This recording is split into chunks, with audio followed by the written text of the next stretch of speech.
میرے بچپن میں ایک ایسا واقعہ میں نے اپنی آنکھوں سے دیکھا تھا کہ اسے کبھی بھی اپنے دل و دماغ سے نکال نہیں پایا، لیکن اس وقت مجھے یہ اندازہ بھی نہیں تھا کہ وہ واقعہ میری آنے والی زندگی کو بری طرح بکھیر کے رکھ دے گا۔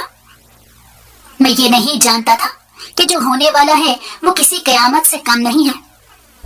کاش میں وقت سے پہلے ہی سمجھ جاتا اور وہ سب نہ ہوتا۔ آج اتنے سال بعد بھی سوچتا ہوں تو میری روح کانپ اٹھتی ہے۔ میرا نام رضا ہے۔ میرا تعلق ایک مڈل کلاس فیملی سے ہے، مگر بعد میں میرا شمار امیر لوگوں میں ہونے لگا کیونکہ اچانک سے میری زندگی بدل گئی تھی۔ یہ اس وقت کی بات ہے جب میں دنیا میں آیا بھی نہیں تھا۔ میرے آنے سے پہلے میرے ماں باپ ایک کمبائن فیملی میں رہتے تھے، جہاں میرے دادا دادی، تایا تائی اور چچا چچی بھی رہائش پذیر تھے۔ میرے ابا اور چچا کی شادیاں ایک ساتھ ایک ہی گھر میں ہوئی تھی، یعنی میری چچی میری خالہ بھی لگتی تھی۔ دونوں بہنیں شادی کے بعد جب سسرال آئیں تو صرف دیورانی جٹھانی بن کر رہ گئی، کیونکہ ان دونوں کی آپس میں بالکل بھی نہیں بنتی تھی، اور اس کی وجہ میری تائی تھی، جنہوں نے میری اماں اور خالہ کے درمیان بدگمانیاں پیدا کر کے انہیں دور دور کر دیا تھا۔ میرے دادا دادی تو بالکل سیدھے سادھے اور لڑائی جھگڑوں سے دور رہنے والے لوگ تھے، جو گاؤں چھوڑ کر شہر میں اپنی اولاد کے اچھے مستقبل کی خاطر منتقل ہوئے تھے۔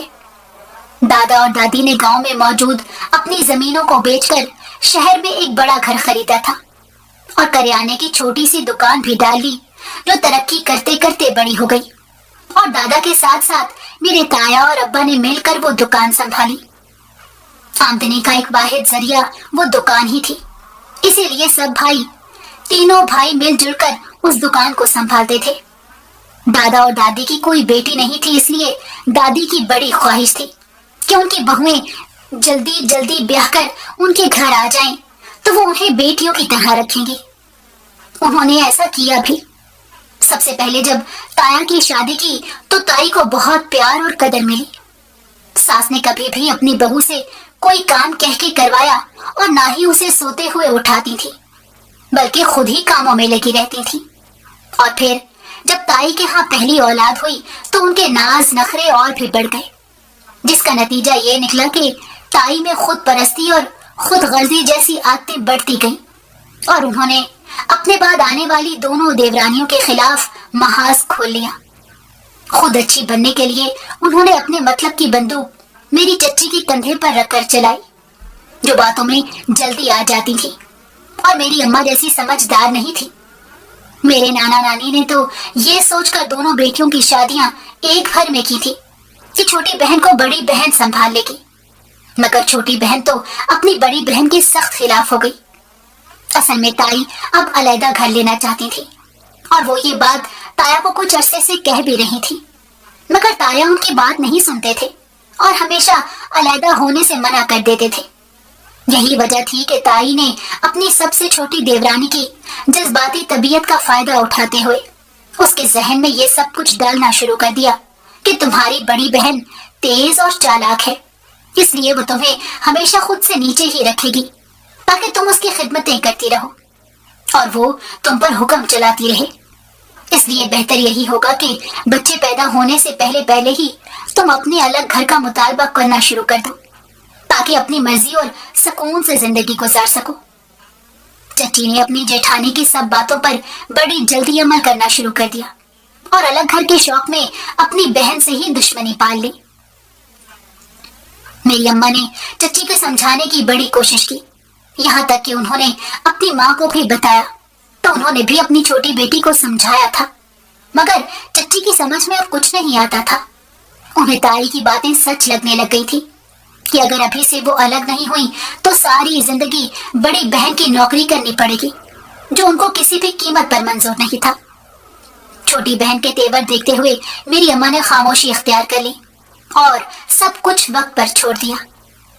اماں اور ابا کی شادی کے 1 سال بعد میں دنیا میں آیا اور میرے ساتھ ہی چچی کے ہاں بھی اولاد پیدا ہوئی، مگر اس بات کا بھی تائی نے فائدہ اٹھایا اور چچی کو مزید بھڑکانا شروع کر دیا کہ اب تو تمہاری بہن کے ہاں بیٹا پیدا ہو گیا ہے اور وہ خود کو اور بھی برتر سمجھے گی۔